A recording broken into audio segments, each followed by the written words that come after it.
ఆత్మహత్య ఎందుకు? ఒకప్పుడు మన తాతల కాలంలో ఈ ఆత్మహత్యలు ఉన్నాయా? కానీ ఇప్పుడు ఎందుకు ఇలా జరుగుతున్నాయి? ఆత్మహత్య చేసుకోవడం అంత సులభమా? ఆత్మహత్య అనేది ఒక పిరికిపంద చర్య అంటుంటారు కొందరు. ఇది నిజమేనా? అసలు ఆత్మహత్యలు ఎందుకు చేసుకుంటారు? ఎవరెవరు ఇలా చేస్తున్నారు? ఎందుకు ఇలా జరుగుతున్నాయి? ఇప్పుడు చూద్దాం. ఆత్మహత్య అంటే ఏమిటి?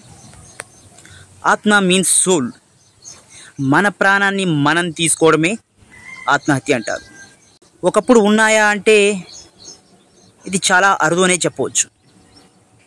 ఒకప్పుడు ఉమ్మడి కుటుంబాల్లో ఒకరిని నిందించిన వేరొకరు సర్ది చెప్పేవారు. అలా ఉండడం వల్ల ఆత్మహత్యలు అనేవి అప్పట్లో తక్కువ. ఇప్పుడు న్యూక్లియర్ ఫ్యామిలీస్ వచ్చాయి. న్యూక్లియర్ ఫ్యామిలీస్లో భార్యాభర్తల్లో ఒకరినొకరు అనుకోవడం, ఎవరో ఒకరు తొందరపాట్లో ఏదో ఒకటి చేసుకోవడం, ఇలాంటివి జరుగుతున్నాయి. ఇప్పుడు ఈ ఆత్మహత్యలు అనేవి విద్యార్థుల దాకా పాకాయి. విద్యార్థులు తాము పరీక్షలో ఏదో ఒక సబ్జెక్టు తప్పామని, మార్కులు తక్కువ వచ్చాయని, వీళ్ళు హేళన చేస్తారని ఈ ఆత్మహత్యలు చేసుకోవడం చేస్తారు. ఆత్మహత్య అనేది పిరికిపంద చర్య అంటారు. ఇది నిజమేనా అంటే ముమ్మాటికి కాదు. ఆత్మహత్య చేసుకోవడానికి చాలా గుండె ధైర్యం కావాలి. ఆత్మహత్య చేసుకునేవారు పిరికిపందలు అస్సలు కారు. కానీ ఆవేశపూరిత సమయంలో ఆలోచన శక్తి నశించి ఈ చర్యలు ఎంచుకుంటారు. ఒక ఆత్మహత్య చేసుకోవాలంటే మనిషికి గుండె ధైర్యం ఎంతో కావాలి.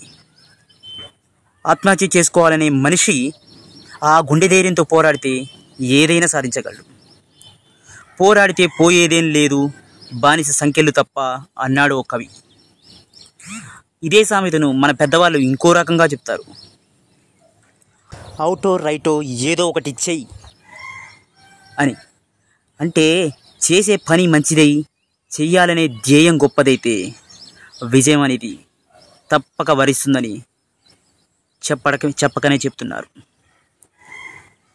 ఆత్మహత్యలు చేసుకునేవారు ఒక 10 నిమిషాలు స్థిమితంగా కూర్చొని ఆలోచిస్తే అసలు ఆత్మహత్య చేసుకోవడం కరెక్టేనా కాదా అని వారికి వారే తెలుసుకుంటారు.